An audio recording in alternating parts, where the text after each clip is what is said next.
Natural disasters in the past 2 decades, about maybe from 1990 onwards to now, have on an average affected 200 million people a year, directly affected by floods, cyclones or other natural disasters. This is a very, very large number of people whose livelihoods, whose survival, whose ability to cope have been eroded by these repeated floods, repeated cyclones.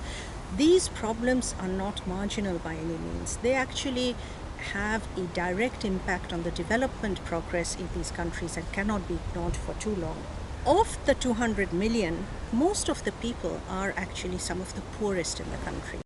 Our country is a prone country, a prone disaster country, in the sense that we had a lot of or many experiences. In terms of frequency, however, flood is the most frequent disaster events attack Indonesia. You might have known that MDAT data from CRED showed that since 1907 till 2004, Indonesia had at least been stricken by flood for 93 times, while by earthquake for 78 times and by a volcano 42 times. In central Vietnam in general and in Quang Nam in particularly, if you look at some statistical data about the disaster profile, you will see that there's some increasing trend in number of storm and floods. The Linda typhoon in Mekong River Delta, historical floods in 1999 in central Vietnam, and the floods in 2008 in West River Delta. So it can be said that the natural disaster happen in any part of the country and any time, in any season of the year, and of course with various kind of disaster like flood, storm, landslide, and drought. That last year flood is the biggest one for the last 30 years. So this flood caused 22 deaths, and for the economic loss, it's about 200 millions of US dollars, with very, very severe impact for the health, for the social and economic people in the world. For Philippines, we are hydrological and meteorological disturbances.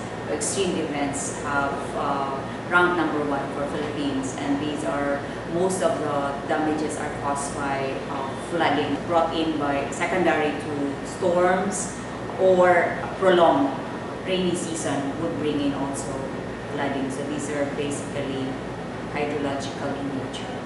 Microdis was started as a competitive research project. Its research objective is to develop methods and tools to measure the social, economic and health impact of natural disasters that are standard across time and across countries in different parts of the world.